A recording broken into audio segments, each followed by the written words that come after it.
Olav Maran on alati suure austusega suhtunud kõigesse end ümbritsevasse.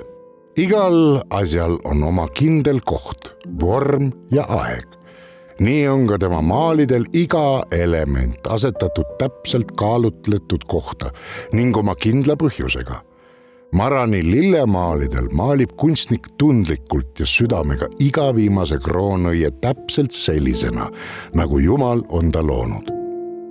Käesoleva natüürmordi teeb lisaks lopsakatele detailideni viimistletud valgetele pojengidele eriliseks avatud raamat, mis sümboliseerib teadmiste ja laiemas mõttes elukestva õppimise olulisust kunstniku jaoks.